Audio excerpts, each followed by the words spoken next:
मंत्र सीखा, योग किया, कहानियाँ सुनी, अच्छे आदतों के बारे में सुना और ध्यान भी किया। बड़ी खुशी हुई देखकर आप सब ने बड़े उत्साह से भाग लिया। अब दोपहर के इस सत्र में आप सबका पुनः से स्वागत है। बहुत कुछ नया सीखने को मिलेगा। तैयार हैं आप सब?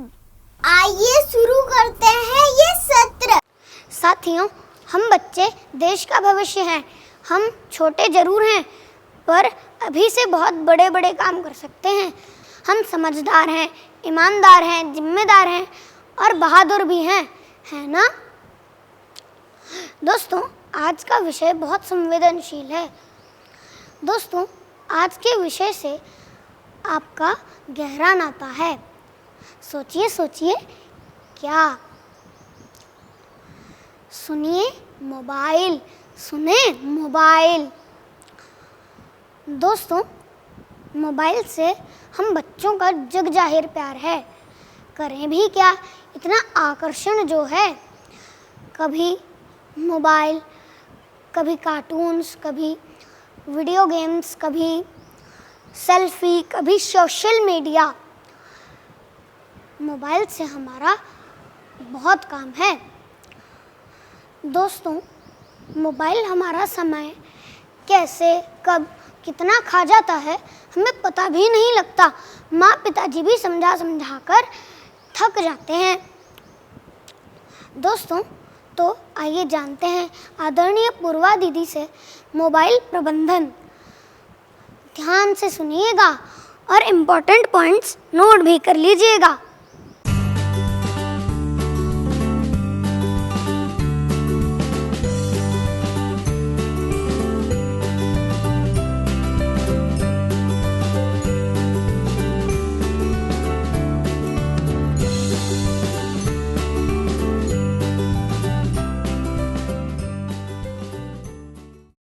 नमस्कार प्यारे बच्चों, ऑनलाइन बाल संस्कार शाला के माध्यम से आप सीधे शांतिकुंज हरिद्वार से जुड़ रहे हैं।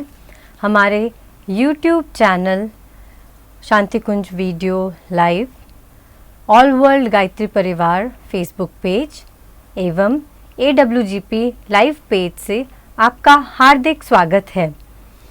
बच्चों, आज का जो टॉपिक है उसको शुरू करने के पहले मैं आप लोगों से कुछ पहेलियाँ पूछनी चाहूँगी। तो क्या आप लोग तैयार हैं इस पहेली के लिए? आइए, तो सबसे पहले मैं आप लोगों से पूछना चाहूँगी बच्चों कि ऐसी कौन सी रिंग है जिसको कि हम अपने फिंगर्स पे नहीं पहनते हैं?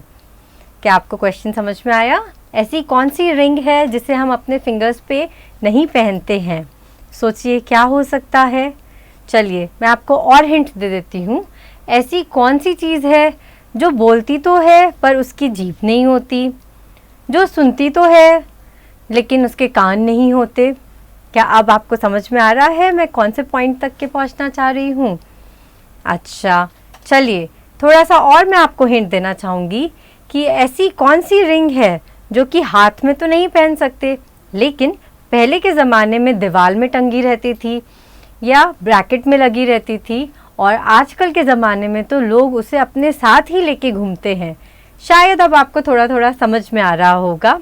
और आप ये ऐसी चीज़ है जिसको हम हमेशा अपने साथ कैरी करते हैं, हमेशा अपने साथ रखते हैं।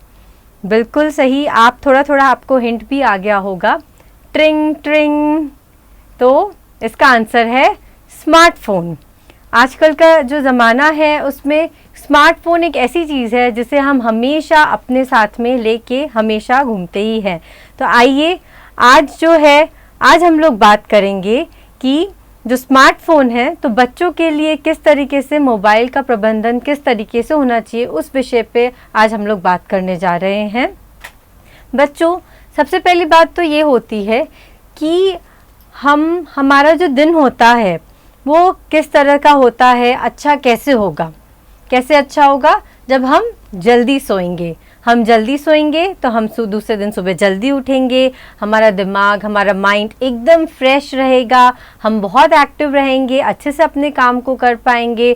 तो उससे क्या होगा, हमारी जो मेमोरी होगी वो बहुत एक्टिवेट रहेगी, बहुत अच्छे से काम करती होगी, हम दूसरी चीज़ों में बहुत अच्छे से इन्वॉल्व हो सकते हैं, हमारी जो थिंकिंग होगी वो बहुत ही क्रिएटिव होगी, हम नया नया सोच सकते हैं।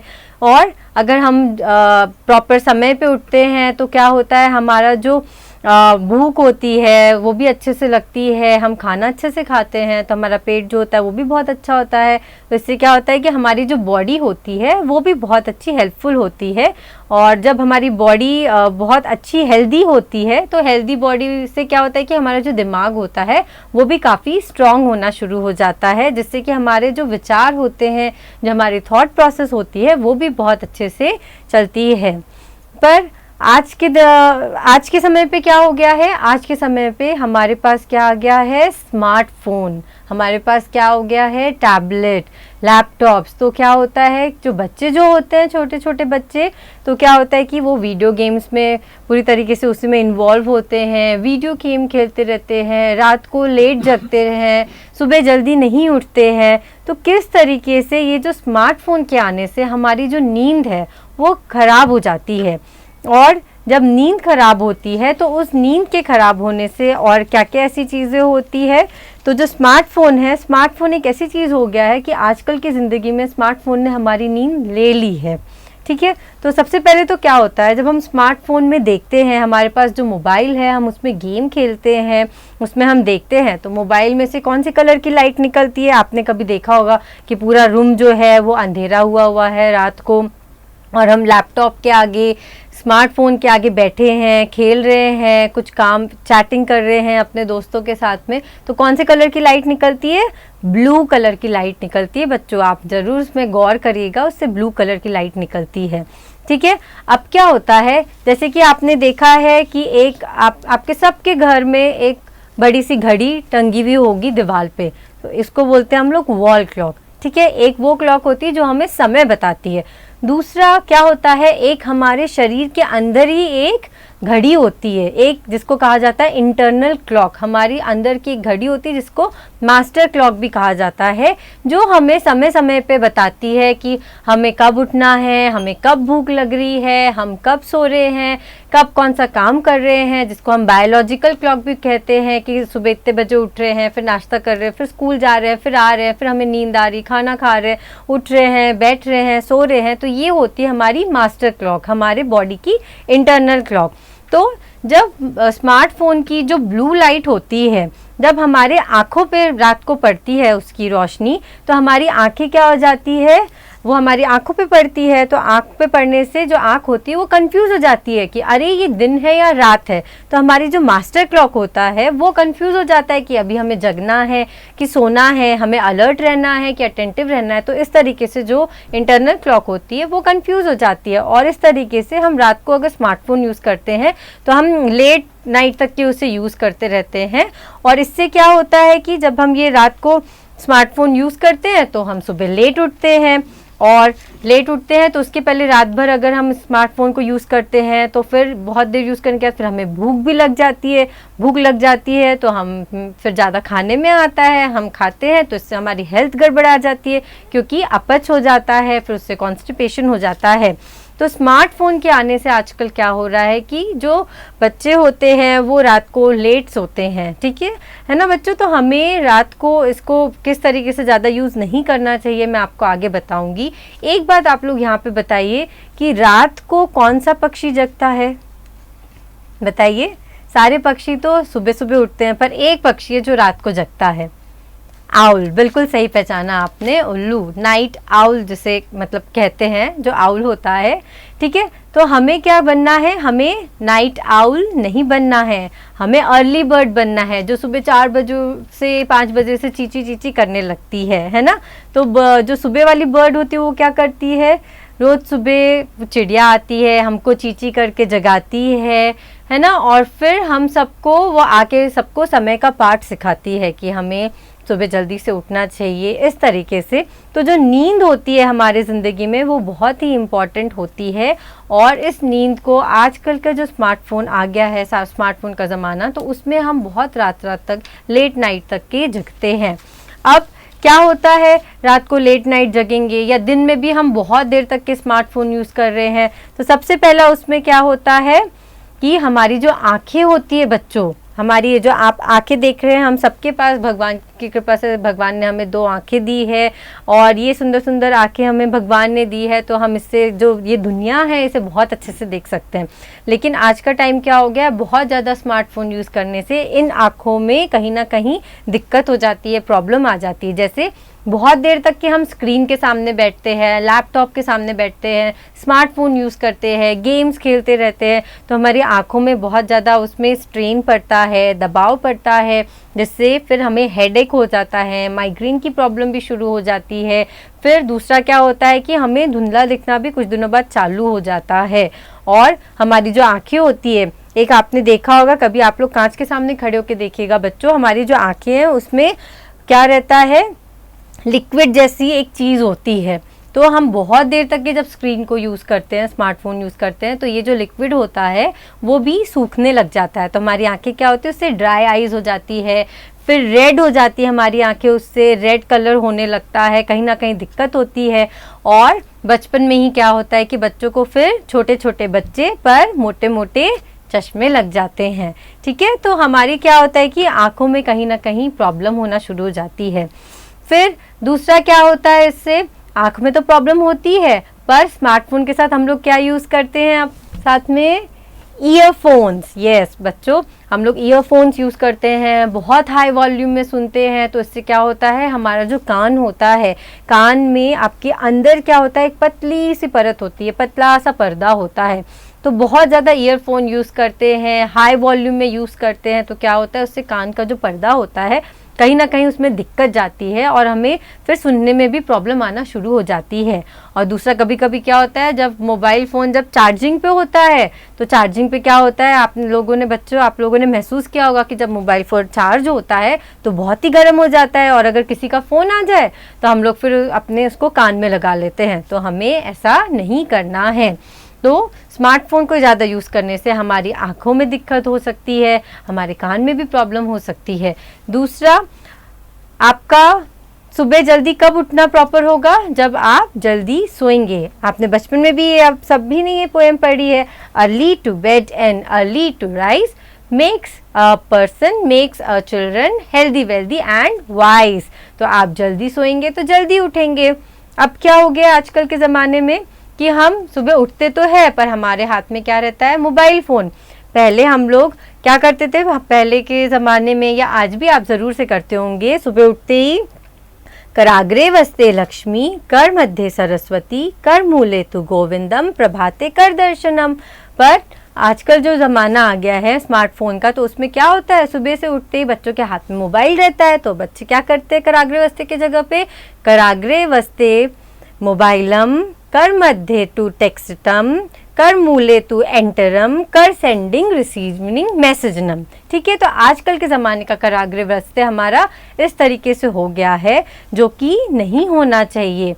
तो अब हमारी नींद अच्छी होगी तो हमारा दिन भी पूरा अच्छा जाएगा। ठीक है, तो ये थी नींद के बारे में बात। दूसरी बात अब यहाँ पे आती है कि बच्चों, क्या आपको पता है जो हमारा मोबाइल फ़ोन होता है उसमें कितने सारे जर्म्स होते हैं। जर्म्स का नाम तो आप लोगों ने सुना होगा, और इन 2 सालों में तो आपने खूब हाथ धोए होंगे, खूब हैंड वॉश से अच्छे से हाथ धोया होगा। आइए अब हम लोग जानते हैं, जो स्मार्टफोन यूज़ करते हैं, जो लैपटॉप की जो स्क्रीन होती है, कीबोर्ड होता है, या जो टैबलेट होता है वो हम यूज़ करते हैं, तो उसमें कितने सारे जर्म्स होते हैं। सबसे पहले मैं आप लोगों को बताऊंगी कि जो हमारा किचन का जो प्लेटफॉर्म होता है, तो उसमें 1700 से भी ज़्यादा जर्म्स होते हैं। फिर दूसरा, जो हम लोग अपना जो स्क्रीन होता है, टीवी की जो स्क्रीन होती है, उसमें 4500 जर्म्स होते हैं। फिर तीसरा क्या होता है, जो हमारा वॉश बेसिन होता है उसमें 2100 जर्म्स के आसपास होते हैं। फिर जो हमारा जो नॉब होता है ना बच्चों, जो गेट में जो लैच लगा हुआ होता है जिससे हम गेट खोलते हैं बंद करते हैं, तो उसमें कितने जर्म्स होते हैं? कम से कम 8600 के आसपास उसमें जर्म्स होते हैं। और जो टॉयलेट सीट जो होती है तो उसमें कितने जर्म्स होते हैं? 2500 के आसपास जर्म्स होते हैं। बट मोबाइल फ़ोन जो होता है, मोबाइल फ़ोन में कितने जर्म्स होते हैं? 25,000 से भी ज़्यादा जर्म्स मोबाइल फ़ोन में होते हैं। तो आप देख सकते हैं कि 18 टाइम्स टॉयलेट सीट से भी ज़्यादा मोबाइल फ़ोन में इतने जर्म्स होते हैं। कितने जर्म्स होते हैं? 25,000 जर्म्स होते हैं। हुआ ना सुनकर हैरानी? तो हम जब भी मोबाइल फ़ोन छूते तो आप सोचिए कितने जर्म्स होते हैं, हमारे हाथ में भी लगते हैं। फिर वो मोबाइल फ़ोन हमारे जब हाथ में आ जाता है तब क्या होता है, किस तरीके से हमें ये जर्म्स जो होते हैं हमारे शरीर को कितना हार्मफुल करता है, हम बीमार पड़ सकते हैं उससे। और किस तरीके से बीमार पड़ जाते हैं मोबाइल फ़ोन के थ्रू, कि जैसे किसी को छींक आई, किसी ने हमारा मोबाइल फ़ोन यूज़ कर लिया है, ठीक है, और फिर हम वो मोबाइल फ़ोन अपने हाथ में यूज़ करके ले रहे हैं तो दूसरों के भी जर्म्स हमारे हाथ में भी जाते हैं, ठीक है। दूसरों से या हैंडशेक करते हैं या मार्केट जाते हैं तो मार्केट में कोई सामान लेते हैं, एक्सचेंज ऑफ मनी होता है कि जो दुकानदार हमें सामान दे रहा है हम उसके बदले में पैसा जो दे रहे हैं, तो वहाँ से भी जर्म्स आ जाते हैं। फिर जो भी ऑब्जेक्ट्स जो होते हैं उनको हम छूते हैं, ठीक है, और इस तरीके से हम फिर अपने फ़ोन को भी टच करते हैं तो उसमें और जर्म्स और आ जाते हैं, और इस तरीके से क्या होता है हमारे हाथ में वो जर्म्स आ जाते हैं। तो इससे क्या होता है, हम भी कहीं ना कहीं उससे बीमार पड़ सकते हैं। तो हमें हमेशा ध्यान रखना है कि जब भी हमारा जो मोबाइल फ़ोन हो वो हमेशा साफ़ हो। हम जब भी मोबाइल फ़ोन को छूते हैं तो उसके बाद हमें हाथ धो लेना चाहिए, ठीक है बच्चों। आइए अब बच्चे हम लोग जानते हैं कि जो हमारा जो मोबाइल फ़ोन होता है या जो हम स्मार्टफोन जो होता है वो किस तरीके से हमारे अंदर कहीं ना कहीं एक गुस्सा पैदा करता है। आजकल के ज़माने में क्या हो गया है कि जो बच्चे जो होते हैं वो ज़्यादा से ज़्यादा पबजी खेलते हैं, सबवे सर्फर्स खेलते हैं, कैंडी क्रश खेलते हैं, है ना। ये सारी चीज़ें तो आपको पता ही है, और इससे ज़्यादा भी आपको बहुत सारी चीज़ें पता होगी। पबजी के अलावा भी बहुत सारे नए नए गेम्स आ गए हैं। तो पबजी में क्या होता है, है ना, वहाँ पे क्या होता है कि हाँ बस टीम बना ली है, एक टीम को दूसरी टीम को मारना है, बस यही सारी चीज़ें करनी है। तो उससे क्या हो जाता है, अब बच्चों के अंदर एक कहीं ना कहीं एंगर आ जाता है, गुस्सापन आ जाता है, बहुत एग्रेसिव होने लगते हैं कि मार धाड़ करना है, ये सारी चीज़ें करना है, ठीक है। तो ये सब चीज़ें जब हम खेलते हैं तो वो चीज़ हम सिर्फ स्मार्टफोन पे नहीं खेलते हैं, वो कहीं ना कहीं एक नेचर भी बनने लगता है। तो इससे क्या होता है, जब स्मार्टफोन यूज़ करते हैं तो कहीं ना कहीं एक गुस्सा भी अंदर ही अंदर आने लगता है, ठीक। अब जब स्मार्टफोन्स आ गए हैं और इलेक्ट्रॉनिक गेम्स खेलते हैं तो वो जो इलेक्ट्रॉनिक गेम्स जो खेलते हैं तो उससे क्या हो जाता है, बहुत देर लगातार जब स्मार्टफोन यूज़ करते हैं तो हमारी गर्दन कैसी रहती है बताइए बच्चों। हाथ में फ़ोन है और हमारी गर्दन कैसी रहती है, झुकी हुई ऐसी रहती है ना, कितने लंबे समय तक झुका हुआ रहता है ना। तो उससे क्या होता है, गर्दन से क्या चीज़ जुड़ी हुई है हमारे शरीर का, स्पाइन, बैकबोन, हमारी रीढ़ की हड्डी जुड़ी हुई है ना। और रीढ़ की हड्डी गर्दन से होते हुए फिर वो चीज़ हमारी ब्रेन से जुड़ी हुई है बच्चों।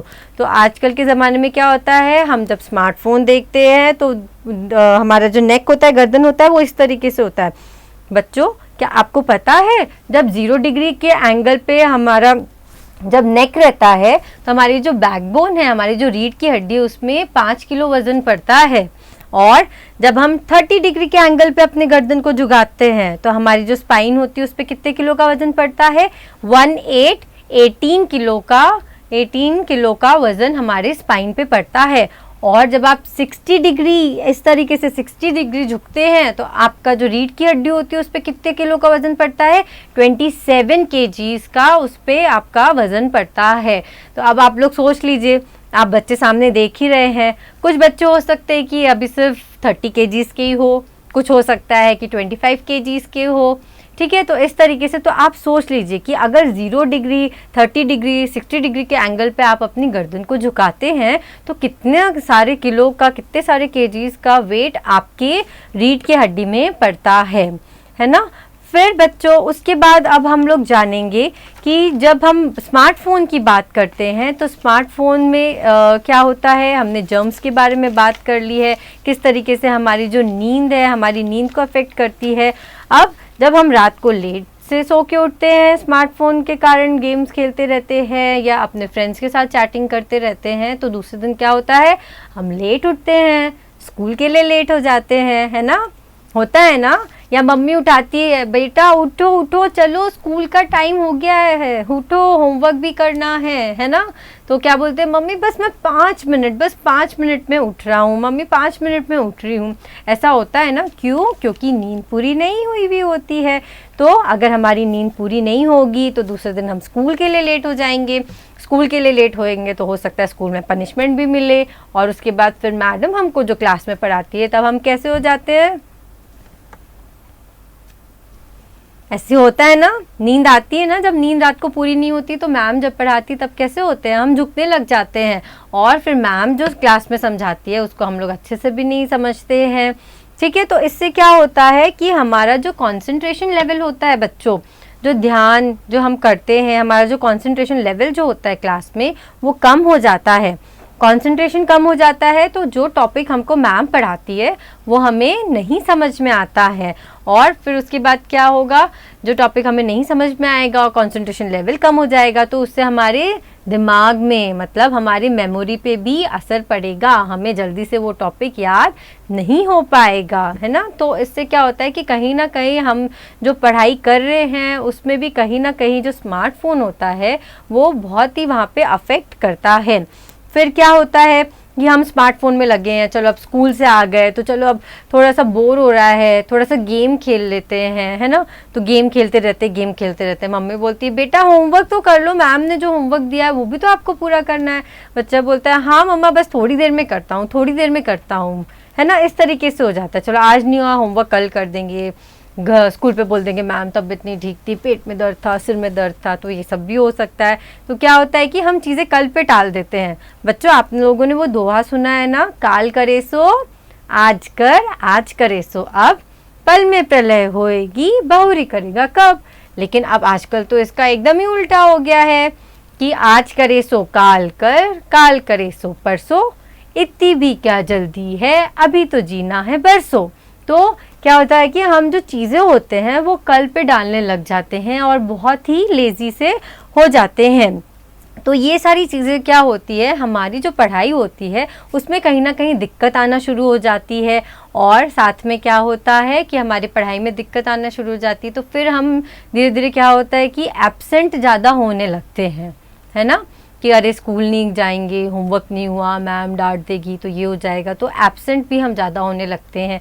और साथ ही साथ में क्या होता है कि हमें कहीं ना कहीं एक स्मार्टफोन की, ऑनलाइन गेम्स की हमें लत लग जाती है, एडिक्शन हो जाता है। जैसे कि बच्चे छोटे होते हैं तो उनको किस चीज़ की लत होती है, चॉकलेट की लत होती है, स्वीट्स मीठा खाना है, फास्ट फूड हो गया आजकल के ज़माने में। तो उसी तरीके से आजकल की जो लत है वो स्मार्टफोन की लत लग जाती है कि बस थोड़ी देर और करना है, थोड़ी देर और करना है, इस तरीके से बहुत टाइम फिर आगे निकल जाता है, इसी में टाइम वेस्ट होना शुरू हो जाता है।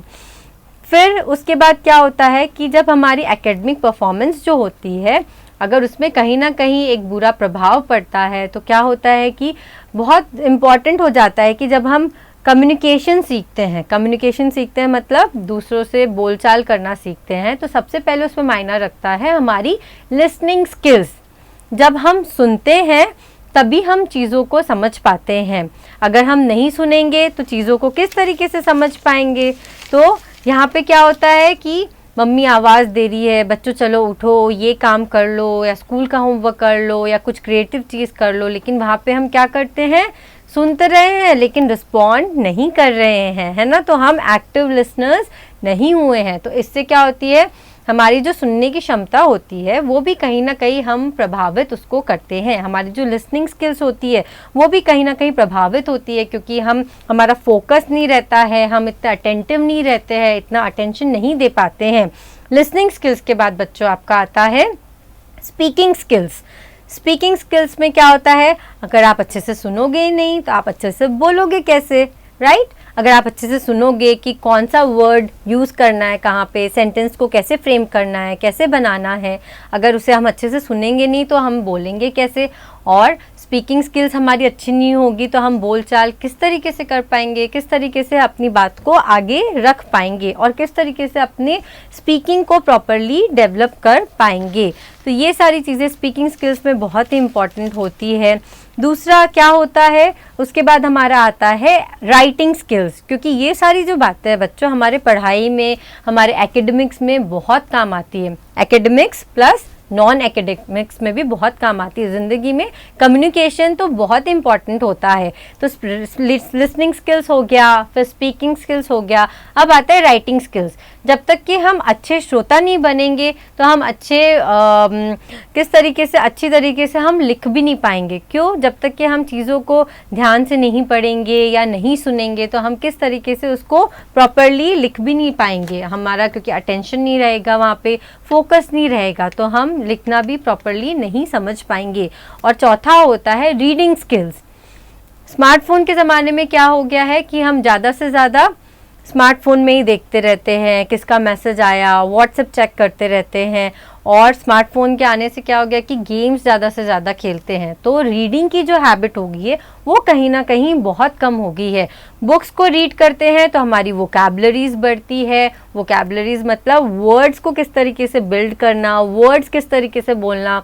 वोकैबुलरीज अच्छी होगी तो हमारा सेंटेंस फॉर्मेशन अच्छा होगा, सेंटेंस किस तरीके से बनाना है, चाहे हिंदी हो या इंग्लिश हो। हमें कोई भी लैंग्वेज सीखनी है तो हमारी रीडिंग स्किल्स होना बहुत अच्छी है, तो हमें ज़्यादा से ज़्यादा टाइम रीडिंग में भी देना चाहिए। बट आजकल के ज़माने में ज़्यादा से ज़्यादा टाइम हमारा स्क्रीन पे ही जाता है, स्मार्टफोन पे जाता है, लैपटॉप में जाता है, इन सारी चीज़ों पे ही कहीं ना कहीं ज़्यादा जाता है।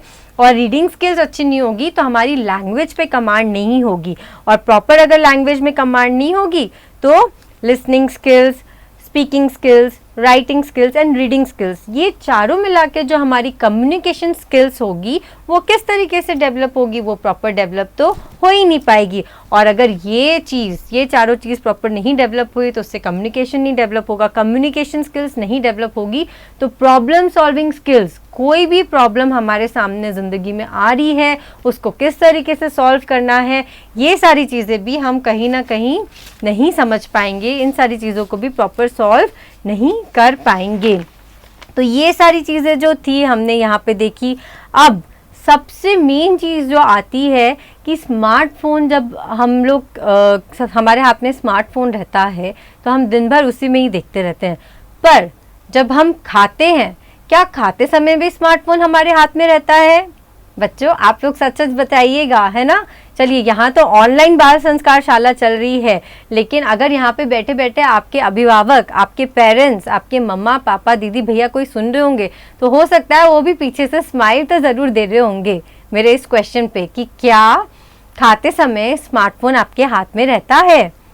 ये आप खुद अपने आप से बताइएगा। अगर हम खाते समय भी स्मार्टफोन अपने हाथ पे रखते हैं तो इससे क्या होता है कि कभी कभी ऐसा होता है कि हम बहुत ज़्यादा भी खा लेते हैं कि स्मार्टफोन हमारे हाथ में रहता है तो हमें पता ही नहीं चल रहा है, हम खाते जा रहे हैं, मम्मी एक रोटी और ला रही है, 2 रोटी और दे रही है या चावल और दे रही है, तो इससे क्या होता है कि हम बस खाते ही जा रहे हैं और हमें नहीं पता हम क्या खा रहे हैं, किस तरीके से खा रहे हैं, खाना कैसा बना है। मम्मी पूछ रही है बेटा खाना कैसा बना है, तो कर रहे हैं, हाँ नहीं, बस ऐसे ही हो रहा है। दूसरा क्या होता है, जब हम स्मार्टफोन हमारे हाथ में रहता है, हम कुछ काम कर रहे हैं या सामने रखा है, कुछ भी हम देख रहे हैं उसमें स्मार्टफोन में, तो क्या हो जाता है फिर हम चबाना ही भूल जाते हैं। आपने देखा होगा कभी कभी आपका कवा इस साइड इस तरीके से रहता है और मम्मी आपको आके बोलती बेटा इसको खाओ, तुमको चबाना भी है, मुंह में ही सिर्फ नहीं रखना है।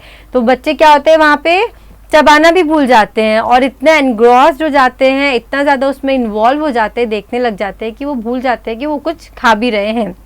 तो इससे क्या होगा कि अगर प्रॉपर च्यू नहीं करेंगे, प्रॉपर आप चबाएंगे नहीं, उसको ऐसे ही निकल जाएंगे, तो क्या होगा पेट से रिलेटेड प्रॉब्लम हो जाएगी। और आप लोग साइंस में भी आगे पढ़ेंगे या पढ़ चुके होंगे कि फूड का अगर प्रॉपर ब्रेक डाउन नहीं होगा तो किस तरीके से डाइजेशन प्रोसेस जो होगी वो प्रॉपर नहीं होगी। तो चबाना भी बहुत इम्पॉर्टेंट है। बच्चों ऐसा कहा गया है कि खाने को इस तरीके से खाओ कि जैसे हम पानी पी रहे हैं, खाने को पानी पीने के जैसे पियो और पानी को खाने के जैसे चबाओ। कंफ्यूज हो गए ना? इसका मतलब मैं आप लोगों को समझाती हूँ। मतलब हमें खाने को इतना चबा चबा के खाना है कि वो जूसी फॉर्म में, ऐसा कहा जाता है कि खाने को 32 टाइम्स हमें चबाना चाहिए और फिर वो जूसी फॉर्म में हमारे पेट में जाता है, तो पेट को भी बहुत हेल्प मिल जाती है। एंड दूसरा, पानी को इस तरीके से पियो बैठ के और गुड गुड गुड गुड करके पानी पीना चाहिए। हम लोग कैसे पानी पीते हैं? गट गट गट गट गट गट पी जाते हैं, बहुत हड़बड़ी में रहते हैं, है ना? बच्चे होते हैं ना बहुत हड़बड़ी में, अरे अरे वो छूट जाएगा, वो सीन छूट जाएगा, हमें जाके देखना है और ये वाला कार्टून देखना है, वो छूट जाएगा, नहीं नहीं नहीं, तो गट गट गट गट पी लेते। नहीं, ऐसे नहीं पीना है, हमें पानी को भी गुड गुड गुड गुड करके पीना चाहिए। तो जब हम खाना पीना कर रहे हैं तो उस समय ध्यान दें कि हमें उस समय स्मार्टफोन यूज़ नहीं करना है। और जब हम स्मार्टफोन यूज़ करते हैं तो क्या होता है, फिजिकल एक्टिविटीज़ जो होती है, क्योंकि आजकल तो हर चीज़, क्रिकेट हो, फुटबॉल हो, बास्केटबॉल हो, कोई भी चीज़ हो, लॉन टेनिस हो, टेबल टेनिस हो, कैरम हो, चेस हो, लूडो हो, कोई भी चीज़ हो, आपके सारी चीज़ें स्मार्टफोन के अंदर ही आ गई और आप सिर्फ स्मार्टफोन से अपनी उंगलियों के थ्रू ही क्या करते हैं, वहाँ पे खेलते हैं। सारी फिजिकल एक्टिविटीज़ जो होती है वो बंद हो चुकी होती है मोस्टली। दूसरा, स्मार्टफोन के आने से क्या हो जाता है कि फैमिली मेंबर्स के साथ जो इंटरेक्शन होता है वो बहुत कम हो जाता है, नहीं के बराबर हो जाता है। और क्या होता है कि घर पे हमारे दादा दादी, मम्मी पापा, भैया दीदी, बहुत सारे लोग रहते हैं, तो उनसे कहीं ना कहीं इंटरेक्शन कम हो जाता है, हम अपने घर वालों से ही कटने लगते हैं। जो रियल लाइफ है में जो है हमारे साथ, उनसे कटने लगते हैं। और जो रियल लाइफ में है, मतलब जो हमारे स्मार्टफोन्स में है, उनसे हम कहीं ना कहीं जुड़ जाते हैं। हमारे वर्चुअल फ्रेंड्स होते हैं और इस तरह के फ्रेंड्स होते हैं जिनको हम पहले कभी नहीं जानते हैं, पर फिर भी हम उनको फ्रेंड बना लेते हैं। तो इस तरीके से क्या होता है कि जब आपके पास इंटरनेट कनेक्शन नहीं रहता है, आपके पास स्मार्टफोन नहीं होता है, तो आपके साथ क्या होता है कि आप बहुत ही लोनली फील करने लगते हैं, अकेला फील करने लग जाते हैं। इससे क्या होता है कि इरिटेशन होता है, अरे मेरे तो आसपास कोई नहीं है, मैं किससे बात करूं, ये सारी चीज़ें होने लगती है। आपके अंदर क्रोध भी उत्पन्न होने लगता है, बहुत अकेला महसूस करने लगते हैं और इससे फिर कहीं ना कहीं टेंशन आ जाता है, स्ट्रेस आ जाता है, ये सारी चीज़ें कहीं ना कहीं अंदर ही अंदर आ जाती है। और एक चीज़ मैं बताना चाहूँगी कि क्योंकि बहुत यूज़ करते हैं स्मार्टफोन में, तो हमारा जो होमवर्क जो होता है, जो बच्चों का जो होमवर्क होता है, वो प्रॉपर्ली क्यों नहीं कर पाते? क्योंकि उनका दिमाग तब भी वहीं घुसा हुआ रहता है कि अरे अभी मेरे पास स्मार्टफोन रहता तो मैं ये खेलता, तो मैं ये चैट करता और मैं इस तरीके से दूसरे जो कार्टून्स होते हैं वो भी देख सकता, उसमें एंजॉय करता, मज़ा करता। तो ये सारी चीज़ें कहीं ना कहीं जो स्मार्टफोन के आने से हमारे अंदर जो ये जो स्किल्स है वो प्रॉपरली अच्छे से डेवलप नहीं हो पाती है। तो बच्चों, आज मैंने आप लोगों को ये सारी चीज़ें बताई, ये सारी चीज़ें यहाँ पे आप लोगों से शेयर करी है। अब इसके बाद मैं आप लोगों को कुछ अच्छी चीज़ें, कुछ ऐसे गाइडलाइंस देना चाहूँगी कि स्मार्टफोन को अगर हम यूज़ कर रहे हैं तो उसके लिए क्या गाइडलाइन होनी चाहिए। सबसे पहले तो आपका जो पोस्चर है वो बहुत ही प्रॉपर होना चाहिए। कमर गर्दन सीधी करके हमें बैठना है। हम कोई भी मंत्रास बोलते हैं तो हम क्या बोलते हैं, आइए कमर गर्दन सीधी करके बैठे, है ना? क्यों हमेशा स्पाइन को सीधा करने के लिए कहा जाता है? आप देखिएगा, आप सभी के घर में पाइप होगा, पाइप तो सभी के घर में है। वो पाइप अगर सीधा रहेगा तो क्या होगा, पानी का जो फ्लो होगा, जब आप उसको टैप से, नल से अटैच करेंगे तो पानी का जो फ्लो होगा बहुत अच्छे से जाएगा। अगर वहीं आप उस सीधे पाइप को ऐसे मोड़ लेंगे तो क्या होगा, पानी का फ्लो प्रॉपर नहीं होगा। सो बच्चों, सेम चीज़ हमारे स्पाइन के साथ भी है, हमारी जो रीढ़ की हड्डी उसके साथ भी है। अगर हम रीढ़ की हड्डी को ऐसे झुका देंगे तो जो भी इंफॉर्मेशन हमारे दिमाग में जाएगी, क्या वो प्रॉपर जाएगी? नहीं जाएगी। तो सबसे पहले तो आपको अपना पोस्चर ठीक करना होगा। हमें जल्दी से, अगर आप अभी 7 साल, 8 साल, 12 साल के हैं, ठीक है, या उससे थोड़े भी कम है या उससे ज़्यादा भी है, तो आपको ये हमेशा ध्यान रखना है कि आपको अभी से बैक एक की प्रॉब्लम्स नहीं होनी चाहिए। दूसरा, जो सर्वाइकल स्पॉन्डिलाइटिस होता है, नेक से रिलेटेड जो प्रॉब्लम होती है वो नहीं होनी चाहिए। शोल्डर्स में जो पेन होता है वो भी नहीं होना चाहिए। आपका जो पोस्चर होता है वो एकदम प्रॉपर सीधा होना चाहिए। थाई से लेके पैर तक के आपका जो पैर है वो 90 डिग्री में होना चाहिए। पैर का जो आपका फीट होता है वो ज़मीन पे लगा होना चाहिए। आपकी जो गर्दन है वो बहुत ही स्लाइटली झुकी हुई, या हो सकता है तो सीधा सामने देखते हुए आपको देखना चाहिए। और आपके जो आईज जो है वो एकदम पैरेलल आपके स्क्रीन के इसमें होनी चाहिए, आपका हाथ भी जो है वो प्रॉपरली होना चाहिए। तो इस तरीके से जो आपका जो सिटिंग पोस्चर है वो प्रॉपर होना चाहिए। बैक के लिए कहीं ना कहीं कोई किसी तरह का एक सपोर्ट भी होना यहाँ पे चाहिए। तो बच्चों, अब मैं आप लोगों को बताने जा रही हूँ कि अगर आप जिस एज के बच्चे हैं उस एज से रिलेटेड मैं आप लोग को बताऊंगी कि उस एज से रिलेटेड आपको दिन में कितने घंटे मोबाइल फ़ोन यूज़ करना है, उससे ज़्यादा नहीं करना है। क्योंकि आजकल के समय पे क्या होता है कि जो बच्चे जो हैं, बहुत छोटे छोटे बच्चे भी देखने लग गए हैं, जो करीब 2 साल के भी जो बच्चे होते हैं वो भी आजकल स्मार्टफोन में राइम्स देख रहे हैं, तो कोई कार्टून देख रहे हैं, किसी ना कोई ना कोई चीज़ देखते हैं। तो अगर 0 से लेके 2 साल तक के जो बच्चे हैं वो सिर्फ और सिर्फ आधी घंटा, उनको सिर्फ और सिर्फ आधी घंटा ही दिखाए, जो भी राइम्स वगैरह दिखाना है। 3 से 5 साल के जो बच्चे हैं उनको एक दिन में 1 घंटे से ज़्यादा मोबाइल फ़ोन नहीं यूज़ करना है। बच्चों, ये ध्यान रखिएगा। आपके घर में कोई छोटे बच्चे हैं या इस एज के बच्चे जो हैं, जो मैं बता रही हूँ, तो उनको भी आप ज़रूर से शेयर करिएगा। 3 से 5 साल के जो बच्चे होते हैं उनको 1 घंटे से ज़्यादा हर दिन में यूज़ नहीं करना है। 6 से 12 साल के जो बच्चे हैं उनको सिर्फ और सिर्फ 2 घंटा यूज़ करना है। अब वो 2 घंटे में आप अपनी पढ़ाई करिए, या अगर छुट्टी का टाइम है तो कुछ बहुत अच्छी चीज़ें देखना चाहते हैं तो वो ज़रूर से देखिए आप। और 13 से 18 साल के अगर कोई बच्चे हैं तो उनको भी 2 घंटे या 3 घंटे से ज़्यादा नहीं देखना चाहिए। तो ये जो मैंने आपको जो टाइम बताया है प्रतिदिन का, वो एक प्रॉपर एक्सटेंड तक टाइम लिमिट आपको बताई है, उसी टाइम लिमिट के अंदर ही आपको वहाँ पे स्मार्टफोन यूज़ करना है। दूसरा, कुछ रूल्स है यहाँ पे स्मार्टफोन यूज़ करने के बच्चों के लिए। सबसे पहले, बच्चों के पास तो अपना खुद का स्मार्टफोन नहीं होता है, भैया दीदी हो गए, मम्मी पापा हो गया, तो उनके स्मार्टफोन से देखते हैं। तो अगर उनके स्मार्टफोन में किसी का फ़ोन आ रहा है तो उनको ज़रूर से जाके बताएं। ऐसा नहीं कि आपने फ़ोन कट कर दिया और आप अपना देख रहे हैं, ऐसा नहीं होना चाहिए। किसी का फ़ोन आ रहा है तो मम्मा पापा को ज़रूर से जाके बताइए। दूसरा, कुछ अगर आप पासवर्ड डाल रहे हैं तो वो भी अपने मम्मी पापा से, अपने घर वालों से ज़रूर से उसमें शेयर करिए। और ये हमेशा ध्यान रखिए कि मोबाइल फ़ोन बहुत अच्छे से चार्ज हो, ठीक है। और उसके बाद यहाँ पे ये जो सारे रूल्स मैंने आप लोगों से यहाँ पे साझा किया है। दूसरा, कुछ ऑल्टरनेटिव्स, अगर स्मार्टफोन नहीं हो, अगर इंटरनेट कनेक्शन नहीं है, क्योंकि आपको तो मैंने बता दिया है कि कितने देर ही आपको स्मार्टफोन यूज़ करना है, और अगर इंटरनेट कनेक्शन नहीं है तो आपको ये नहीं सोचना है कि अरे अब तो ज़िंदगी में कुछ रहा ही नहीं गया, अब तो हम घर पे बोर हो रहे हैं, कुछ कर ही नहीं पा रहे हैं, ठीक है। तो ऐसा नहीं होना चाहिए। जब आपके पास स्मार्टफोन अगर आप नहीं यूज़ कर पा रहे प्रॉपरली, या आपको लग रहा है कि आज के दिन का मैंने 1 घंटा या ज़्यादा से ज़्यादा 2 घंटा यूज़ कर लिया है, मेरे पास टाइम है, मैं अब क्या करूँ, तो मैं आपके लिए बहुत सारे ऐसे ऑल्टरनेटिव चीज़ें लेकर आई हूँ। तो सबसे पहले ये है कि क्योंकि आप अभी बच्चे हैं तो अपनी हैंड राइटिंग को इम्प्रूव कर सकते हैं। हिंदी हैंड राइटिंग हो, इंग्लिश हैंड राइटिंग हो, ड्राइंग हो, कैलीग्राफी आप सीखना चाहते हैं तो वो भी सीख सकते हैं। फिर स्टोरी बुक्स ज़्यादा से ज़्यादा पढ़िए। स्टोरी बुक्स जो होती है फिज़िकल फॉर्म में, बुक के फॉर्म में जो आपके सामने होती है, आप उसको ज़्यादा से ज़्यादा पढ़िए। उसके बाद आपकी जो मम्मा हैं उनको किचन में हेल्प कराइए। गर्मी का सीज़न चल रहा है, कितनी सारी चीज़ें, मैंगोज़ आ रहे हैं तो आप आमरस बनाइए, मैंगो शेक बनाइए, वाटरमेलन आ रहे हैं तो जूसेस बनाइए। फिर आप आइसक्रीम्स बना सकते हैं, बर्फ़ का गोला बना सकते हैं। घर पे मम्मा को आप इस तरीके से हेल्प कर सकते हैं। गार्डनिंग करिए। गार्डनिंग करना कितनी अच्छी चीज़ है कि उससे आपके आइज़ जो होती है उनको कितना रिलैक्स मिलता है, आप कितने रिफ़्रेश फील करते हैं। पौधों में पानी डालिए, या किचन गार्डन है उसको डेवलप करिए।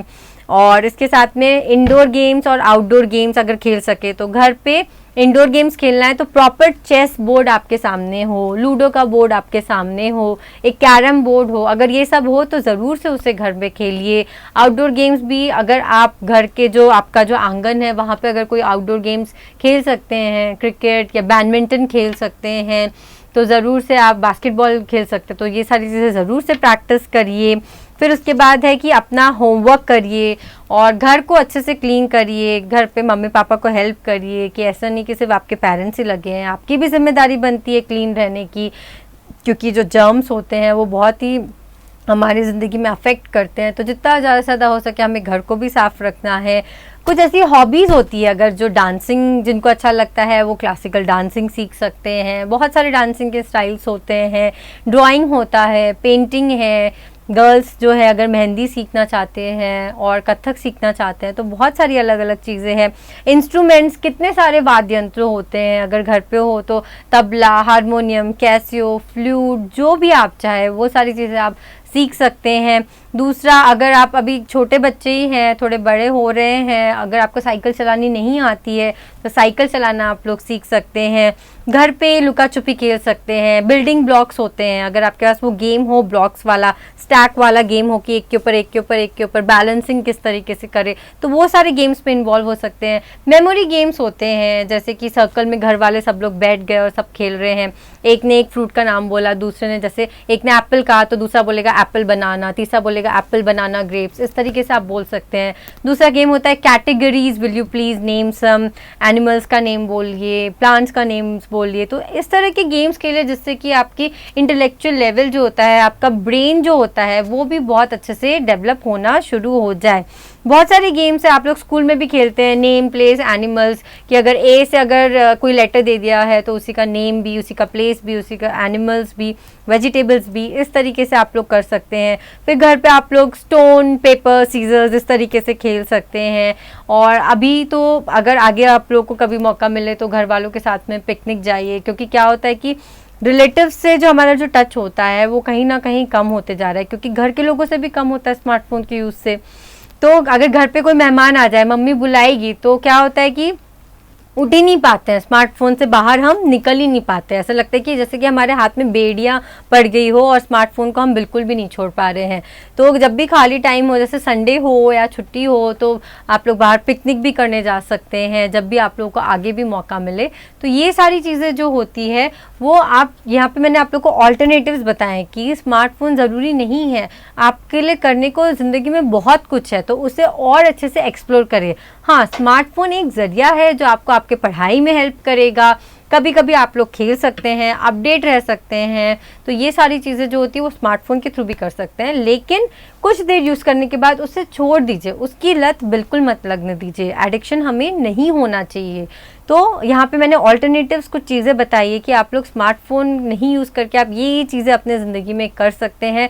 जितना क्रिएटिव होंगे अपनी ज़िंदगी में उतना आप बहुत आगे बढ़ेंगे। तो मैंने सबसे पहले शुरुआत कही थी पहेली से, और मैं अभी अपनी बात का भी अंत पहेली से करना चाहूँगी। तो बच्चों, यहाँ पे आपको बताना है कि ऐसी कौन सी चीज़ है जो उड़ती तो है लेकिन उसके पंख नहीं होते हैं। ऐसी कौन सी चीज़ है जो उड़ जाती है लेकिन उसके पंख नहीं होते हैं। सोचो सोचो, ऐसी कौन सी चीज़ हो सकती है। या आपको मैं और अच्छे से हिंट दे सकती हूँ कि ऐसी कौन सी चीज़ है जो एक बार चली जाती है तो फिर से वो लौट के नहीं आती है हमारी लाइफ में। क्या आप लोग समझ रहे हैं, वहाँ तक के जा रहे हैं? बिल्कुल। और इसका आंसर है टाइम, समय। एक बार आपका बचपना निकल जाएगा बच्चों, तो ये बचपना वापस लौट के नहीं आता है। एक बार आपका स्कूल टाइम निकल जाएगा तो स्कूल टाइम लौट के नहीं आएगा, कॉलेज टाइम, यूनिवर्सिटी टाइम निकल जाएगा तो वो लौट के नहीं आएगा। तो बच्चों, आपको अपने बचपन को खोना नहीं है, इसे बहुत अच्छे से यूज़ करना है। बहुत सारी ऐसी चीज़ें हैं जो आप बचपन में अगर सीख जाओगे तो आपको बड़े होने तक की याद रहेगी।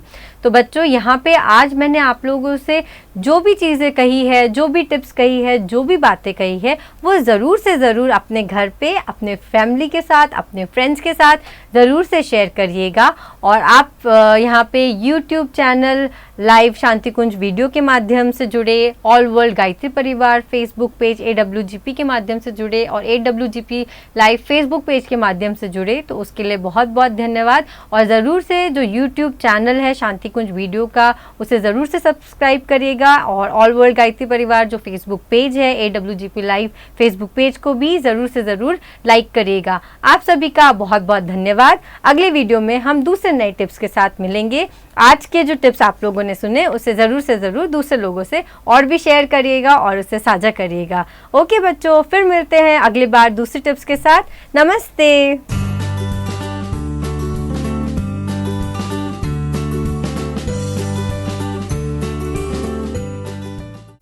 धन्यवाद पूर्वी दीदी। आपने तो हमें वो बातें बताई जिससे हमारा गहरा नाता है। सचमुच हम बच्चे अगर मोबाइल प्रबंधन करना सीख गए तो हमारी सफलता सुनिश्चित है। समझ गए ना दोस्तों? अब से ही खुद से ही मोबाइल का उपयोग समझदारी से करने की आदत डालनी है। साथियों, अब अगले सत्र में हम सब जानने जा रहे हैं समाज सेवा के लाभ। अक्सर हम सोचते हैं समाज ने हमें क्या दिया है, क्यों करें हम समाज सेवा, इससे हमें क्या हासिल होगा। साथियों, हमें सभी से यह आभास करना है कि समाज हमें बहुत कुछ देता है। समाज के प्रति हमारा कर्तव्य है जो हमें निभाने का अभ्यास भी करना है। आप सभी सोच रहे होंगे हम नन्हे बच्चे इन नन्हे हाथों से कैसे करेंगे समाज सेवा।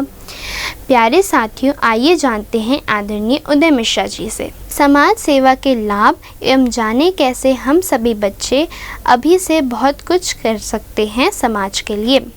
हम बच्चे शांति कुंज में निरंतर सेवा कार्यों में जुटे रहते हैं। आइए हम सब मिलकर प्रेरणा लें और समाज के लिए कुछ करने का संकल्प लें। आइए भगवान सूर्य का ध्यान करते हैं। गायत्री मंत्र एक बार साथ साथ बोल करके अपनी बात प्रारंभ करते हैं।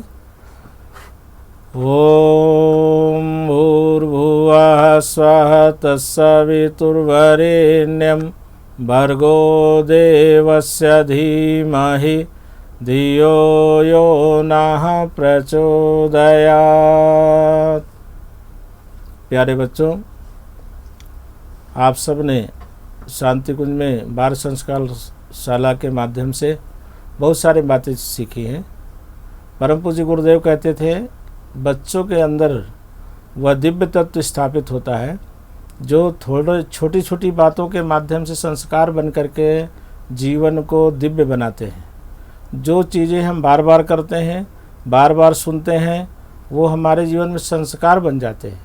संस्कार शब्द ही है कि एक दिन करने से कोई संस्कार नहीं होता है, बार बार करते हैं। जैसे स्वच्छता, अपने बार बार स्वच्छता करेंगे, सफाई करेंगे तो सफाई का संस्कार हमारे मन में बन जाएगा। हम अपनी बुक्स को साफ़ रखेंगे, किताबों को साफ़ रखेंगे, अपने पुस्तक को, पेन कापी को और अपने वस्त्र को, अपने जीवन को पवित्र बनाने के लिए हमको बार बार प्रयास करने पड़ते हैं। गुरुदेव का कथन है कि जो समाज सेवा में जो बच्चे सहयोग करते हैं उनको 3 प्रकार का सुख प्राप्त होता है, 3 लाभ प्राप्त होते हैं। एक को उन्होंने कहा दैवी अनुग्रह, दूसरे का नाम है लोक सम्मान और तीसरा जो पुण्य लाभ प्राप्त होता है उसे कहते हैं आत्म संतोष। जब हमारे द्वारा कोई अच्छा काम होता है तो मन में बड़ी प्रसन्नता होती है और लगता है शाम को जब याद करते उस अच्छे काम को तो अच्छी फीलिंग आती है और मन प्रसन्न होता है, तो उसको कहते हैं आत्म संतोष। लगता है कि ये काम और एक बार कर लें तो और अच्छा हम काम कर सकते हैं और लोग हमको समाज में अच्छा नागरिक कह करके पुकारेंगे। दैवीय अनुग्रह किस तरीके पर प्राप्त होता है? देवताओं के प्रति श्रद्धा, बड़ों के प्रति सम्मान। जब हमारे अंतःकरण में जो हमारे माता पिता, हमारे परिवार के परिजन, चाचा ताऊ, नाना नानी और परिवार में जो बड़े बुजुर्ग होते हैं, वो जो बच्चों को सिखाते हैं उसमें बार बार संबोधन करते हैं कि देवताओं को प्रणाम करो, देवताओं से आशीर्वाद मिलता है, उस आशीर्वाद से जीवन सफल होता है। तो दैवीय अनुग्रह को प्राप्त करने के लिए हमारी श्रद्धा बढ़नी चाहिए। श्रद्धा का सरल और व्यवहारिक अर्थ होता है आदर्शों के प्रति असीम लगाव, या जिस पर हम विश्वास करते हैं उसके प्रति हमारा पूर्ण रूप से लगाव हो जाए, प्रेम हो जाए, तो वो हमारे अध्यात्म की भाषा में उसको हम श्रद्धा शब्द से संबोधित करते हैं। श्रद्धा से हमें बहुत कुछ प्राप्त होता है। श्रद्धा से एकलव्य ने खेल खेल में गुरु प्रतिमा द्रोणाचार्य की बना ली और उससे उनने धनुर्विद्या का पूरा दिव्य ज्ञान प्राप्त कर लिया था। तो श्रद्धा बच्चों के और बड़ों के सबके जीवन के लिए अनिवार्य आवश्यकता है अध्यात्म क्षेत्र में। श्रद्धा से सत्य की प्राप्ति होती है, और सत्य तभी मिलता है जब हम समाज में रहते हुए समाज के काम में सहयोग करते हैं, तो हम आगे श्रद्धा के मार्ग पर बढ़ते जाते हैं। समाज में रहते हुए हम सबके ऊपर समाज का बहुत बड़ा ऋण है। ऋषियों ने इसको संस्कारों के माध्यम से बताया था कि प्रत्येक व्यक्ति के ऊपर देव ऋण, ऋषि ऋण और पितृ ऋण होता है। ये ऋण शब्द इसलिए कहा गया है ऋषियों के द्वारा कि हम जिस समाज में रहते हैं उससे हम सब कुछ प्राप्त करते हैं। जैसे ये वस्त्र हम पहने हैं, तो ये वस्त्र हमारे बनाए नहीं हैं, किसी कंपनी ने बनाया, किसी और ने धागा दिया, किसी ने बुना, और कितने लोगों का श्रम लगा, इसमें मनोयोग लगा, और उसको किसी और ने सिला और फिर हमारे नाप का बना करके दे दिया। अर्थात इस कुर्ते को, कपड़े को बनाने में कितने लोगों का योगदान है। तो इसलिए ये उनको हमने प्रत्यक्ष रूप में भले ही कुछ पैसे दे करके ले लिया हो, लेकिन पैसे से ऋण को नहीं चुकाया जा सकता। सेवा की जो भावना है, यदि वो भाव मिट जाता है तो समाज का ऋण हमारे ऊपर चढ़ा रह जाता है। इसलिए हम सबको जो भी पदार्थ या वो सामान मिलता है उसमें समाज का ऋण बहुत बड़ा है। इसलिए हम समाज में, जिस समाज में रहते हैं, उस समाज के प्रति हमारा क्या कर्तव्य है, उसको अच्छा कैसे बनाएं, उसमें हम अच्छे कैसे बने और दूसरों को अच्छा बनने के लिए कैसे प्रेरित करें, ये हमको अपने जीवन से लोगों को बताना है। परम पूज्य गुरुदेव ने जितनी बातें कही हैं उनको बच्चों को माध्यम बना करके बड़ों को समझाया है कि बच्चों को जो हम सिखलाते हैं उसे से हम कितना अपनाते। तो बड़ों के लिए बात कही गई कि हम बच्चों के माध्यम से, क्योंकि नई पीढ़ी यदि हमारी संस्कारवान, सभ्य, सुशील और दिव्य होगी तो आने वाला समाज भव्य और नव निर्माण का कार्य करेगा, जिससे युग निर्माण संभव हो पाएगा।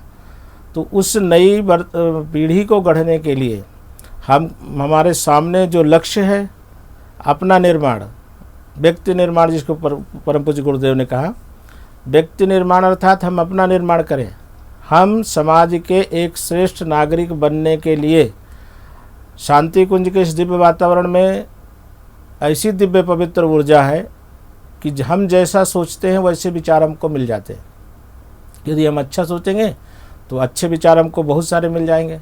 यदि हमारे अंदर निगेटिव थॉट आ गया, नकारात्मक विचार आ गया, तो क्योंकि ये वातावरण का प्रभाव है कि नकारात्मक ऊर्जा इतनी इकट्ठा हो जाती है कि आपको सकारात्मक सोच नहीं मिलेगी।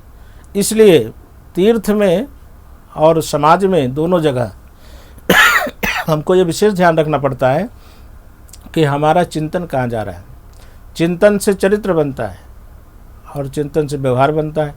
तो चिंतन को ठीक करने के लिए बच्चों को और बड़ों को, सभी को परम पूज्य गुरुदेव ने एक ही साधना बताई कि गायत्री मंत्र की साधना के माध्यम से हम अपने चिंतन, चरित्र और व्यवहार को ठीक रख सकते हैं और जो दैवी अनुग्रह है उसको प्राप्त कर सकते हैं।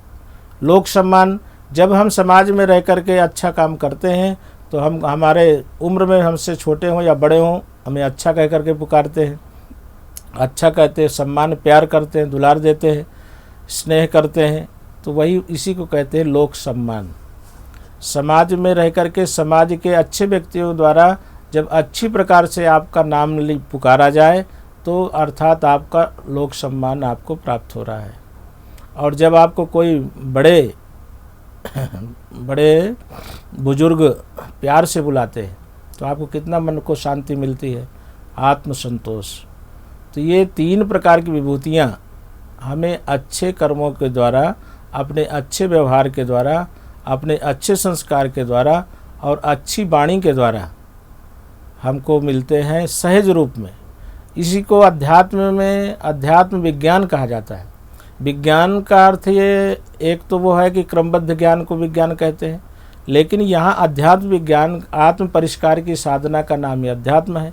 तो जिन कामों को करने से हमारे जीवन का परिष्कार होता हो उसी विद्या को अध्यात्म विद्या कहा जाता है।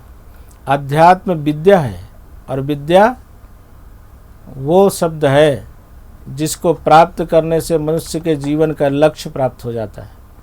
विद्या ददाति विनयम विनयाति याति पात्रताम। विद्या से विनय मिलता है, विनय से पात्रता बढ़ती है, पात्रता से सुख मिलता है, शांति मिलती है और समृद्धि मिलती है। तो हमको बच्चों अपने अंदर में जितनी हो सके उतनी अच्छाइयों को बढ़ाने के लिए एक अच्छाई प्रतिदिन अपनाने का संकल्प यदि हम लेते हैं तो आने वाले कुछ ही दिनों में एक अच्छे मानव के रूप में हमारा निर्माण हो सकता है। एक छोटी सी कोई बात, जैसे आज गुरुवार का दिन है या आज रविवार का दिन है, आज अवकाश के दिन है और आज हम दिन भर झूठ नहीं बोलेंगे, एक संकल्प मन में आ गया। तो यदि एक दिन का आपने व्रत ले लिया तो वो जीवन का एक साधना और अध्यात्म का एक बहुत बड़ा ज्ञान प्राप्त हो जाता है कि आप सब सप्ताह में एक दिन झूठ नहीं बोलेंगे, तो वो सत्य आपके जीवन में आचरित हो जाएगा, अवतरित हो जाएगा और आपका जीवन सत्यनिष्ठ बन जाएगा। ये क्रम आगे बना रहेगा तो आप सत्य के मार्ग पर चलते हुए अपने लक्ष्य को प्राप्त कर सकते हैं।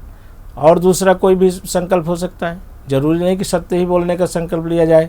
कोई अच्छी आदत, जैसे अवकाश का दिन है, गुरुवार का दिन है, तो आज हम गुरुदेव के बारे में सोचेंगे, गुरुदेव के बारे में सुनेंगे, गुरुदेव के ऑडियो वीडियो को सुन करके समझने का प्रयास करेंगे। समझ में नहीं आएगा तो अपने से बड़ों से पूछेंगे। ये भी एक संकल्प हो सकता है कि हम अपने आज गुरुवार के दिन गुरु तत्व को जानें कि मनुष्य जीवन में गुरु किस तरीके जीवन को विकसित करते हैं, गुरु की क्या जीवन में उपयोगिता है। वैसे तो शिक्षा काल में आचार्य देवो भव, आचार्य को देवता के समान माना और पूजा गया है। आचार्य भगवान स्वरूप हैं, तो आपके जो टीचर्स हैं उनका सम्मान किस तरीके करें। तो वो टीचर शब्द अध्यापक शब्द है, लेकिन एक गुरु तत्व है जो पवित्र भाव से बोला जाता है। पवित्र भाव जब हो जाता है मन में तो वो गुरु अध्यात्म विद्या को प्रदान कर देते हैं। अध्यात्म अर्थात जीवन में शिक्षा अनिवार्य है। शिक्षा का अर्थ है जानकारी। जो भौतिक विज्ञान की और भौतिक जगत की जानकारी देता है उसको हम शिक्षा कह देते हैं। और जो आत्मविद्या का अंतःकरण में चेतना का विज्ञान जो समझाते हैं उसे विद्या कहते हैं, जिसके माध्यम से हमारे अंदर सद्गुण विकसित होते हैं। शिक्षा अर्थात बाह्य जानकारी, विद्या अर्थात अंतःकरण में संस्कारों की स्थापना। तो अंतःकरण में हम अपने व्यक्तित्व को कैसे परिष्कृत करें, उसके अंतर्गत में विद्या के माध्यम से हम जीवन को अच्छा बना सकते हैं। जीवन कल्प वृक्ष के समान है। कल्प वृक्ष वो होता है जिस पेड़ के नीचे बैठने से सबकी मनोकामनाएं पूर्ण हो जाती हैं। ऐसा कोई वृक्ष धरती पर है नहीं। प्यारे बच्चों, ये कल्प वृक्ष को परम पूज्य गुरुदेव ने गायत्री मंत्र को ही कल्प वृक्ष कहा है। इस महामंत्र के जप करने से, ध्यान करने से, उसके अर्थ का भाव चिंतन करने से हमारी सभी मनोकामनाएं पूर्ण हो सकती हैं। बस अपनी श्रद्धा को उस मंत्र के प्रति आरोपित करते रहना है और मंत्र को लेखन करना है। मंत्र लिखने से भी श्रद्धा बढ़ती है, मंत्र बोलने से भी श्रद्धा बढ़ती है और मंत्र जप करने से तो अनंत गुना लाभ प्राप्त होता है। तो जितना भी हमारे अंदर में जीवन का विकास करने के लिए उपयोगी है उसमें है हमारी मूल भावना। हम किस भाव से किस कर्म को करते हैं, उस भाव जगत में हम जा कर के अपनी भाव श्रद्धा को, पवित्रता को और अपने संस्कारों को दिव्य और पवित्र बनाने का प्रयास करें। और सरल भाषा में कहा जाए तो अपने आप को हम ठीक करें। कैसे ठीक करेंगे? तो वो ठीक करने के सूत्र हम सबको मालूम है कि हमारे अंदर में कोई दूसरा बताए हमारी कमी को, उससे अच्छा है कि हम अपनी कमी का आत्मनिरीक्षण करें कि हमारे अंदर में कहीं क्रोध तो नहीं है, अचानक द्वेष तो नहीं है, ईर्ष्या तो नहीं है। ये जो छोटे छोटे से छिद्र हैं, इनको हटाने के लिए हमको अपने अंदर इन दोष दुर्गुणों को हटाने के लिए निरंतर प्रयास करना चाहिए और इनके स्थान पर अच्छे गुणों को विकसित करने के लिए अभ्यास करना चाहिए कि हमारे अंदर प्रेम कैसे बढ़े, आत्मीयता का विस्तार कैसे हो, श्रद्धा का संवर्धन कैसे हो और हम अपनी वाणी के द्वारा किसी को कभी भी दुख न पहुंचाएं। यदि इतने सूत्र हम जीवन में अपना लेते हैं तो हमारा यह जीवन और हमारा यह बचपन सार्थक हो जाता है। बचपन ही भविष्य है हमारा। वर्तमान में जो हम अच्छा काम करेंगे वो भविष्य में हमारे व्यक्तित्व का निर्माण करेगा। इसलिए यदि बचपन जिसका संवर गया उसका जवानी और आगे आने वाला जीवन पूरा सार्थक हो जाता है। परम पूज्य गुरुदेव के बचपन को आपने सबने सुना और जाना कि परम पूज्य गुरुदेव ने बचपन में कितनी बड़ी बड़ी कठिनाइयों से और संघर्ष करते हुए आत्म परिष्कार की साधना में लगे रहे और नर से नारायण बन गए, परमात्मा बन गए। आज युग परिवर्तन जैसी प्रक्रिया में परम पूज्य गुरुदेव ने जो संकल्प किया है, हम सब उनके सहयोगी बन करके उनके काम को आगे बढ़ा दें। प्रकृति से जो समाज से जो हमारे ऊपर ऋण है उसको लौटाने के लिए सबसे अच्छा काम है कि हम वृक्षों को देवता मान करके उनका रोपण करें और उनका रक्षण करें। तो इससे हमारे पर्यावरण की शुद्धि होगी। पर्यावरण ठीक रहेगा तो भविष्य में रोग नहीं आएंगे, शोक नहीं होगा और दिव्य स्वास्थ्य सबको प्राप्त होगा। तो वृक्ष लगाएं और हरितिमा संवर्धन के लिए और सेवा, पवित्रता और दिव्यता, इन सब गुणों को प्राप्त करने के लिए सबसे सरल उपाय है कि प्रकृति का सानिध्य प्राप्त करें, प्रकृति के समीप रहें, प्रकृति से जो कुछ भी हमने लिया है उसे लौटाने का प्रयास करें। इस भाव से हम अपने जीवन में एक संकल्प करें कि पर्यावरण, स्वच्छता, पवित्रता, सफाई का विशेष ध्यान रखें कि स्वच्छता के माध्यम से, जैसे अस्त व्यस्त है, कहीं कुछ कचरा पड़ा है तो उसे उठा करके डस्टबिन में डाल दें। तो ये हमारा सबसे बड़ा सहयोग है प्रकृति के साथ में कि हम प्रकृति के साथ जुड़ गए। जो भी प्रकृति में कूड़ा कचरा दिख रहा है उसे उठा करके सही स्थान पर रख देना भी हमारा बहुत बड़ा सहयोग होता है। तो ये छोटी छोटी बातें हैं, लेकिन जब हम इसे को अपने जीवन में ला लेते हैं, संस्कार बन जाते हैं और उसी से फिर आगे की बात बन जाती है कि हम संस्कारवान बन जाते हैं, सभ्य कहलाते हैं और सुसंस्कारी कहलाते हैं। तो स्वच्छता के लिए, प्रकृति के लिए हमको संकल्प करना है कि हम वृक्ष देवता का नमन करेंगे। और मूल बात है कि अभी से हम अपने को व्यसन से बचाएं, कुरीतियों से बचाएं।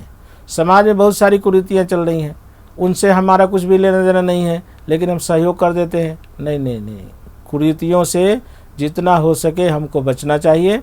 और व्यसन जिसके माध्यम से जीवन ही व्यर्थ हो जाता है, तो उससे हमको बचना चाहिए। अभी आप बहुत अच्छे हैं, आप तो देवता हैं, बच्चों को देव स्वरूप माना गया है। आप तो ब्रह्मा विष्णु महेश जैसे हैं, तो आप तो करते ही नहीं हैं, लेकिन भविष्य में कोई आए नहीं व्यसन के चपेट में। इसलिए हम सबको संकल्प करना चाहिए कि व्यसन जीवन को व्यर्थ कर देता है, नष्ट कर देता है। इसलिए व्यसन उन्मूलन और साधना, स्वच्छता, शिक्षा, ये जो हमारे आंदोलन हैं शांति कुंज से चल रहे हैं, इनमें हम जितना हो सके उसमें सहयोग करें, तो अपने जीवन को हम लक्ष्य को प्राप्त कर लेंगे। आपको बहुत बहुत मंगल कामनाएं। धन्यवाद बाबूजी, हम बच्चों को इतनी अच्छी बातें बताने के लिए। बच्चों, आपने दोपहर के नोट्स तो बनाए ही होंगे, अभ्यास भी करना है, अपने साथियों को भी शेयर करना है। हो सके तो उन्हें भी बाल संस्कार शाला से जोड़ना है। तो दोपहर का सत्र पूरा हुआ, तो हम मिलते हैं अगले सत्र में शाम 6:30 पर। तब तक के लिए प्रणाम। हंसते रहिए, मुस्कुराते रहिए और जुड़े रहिए शांति कुंज वीडियो यूट्यूब चैनल के साथ। शांति कुंज वीडियो यूट्यूब चैनल को सब्सक्राइब करें और बेल आइकन ज़रूर दबाएं। मिलते हैं शाम को, तब तक के लिए प्रणाम।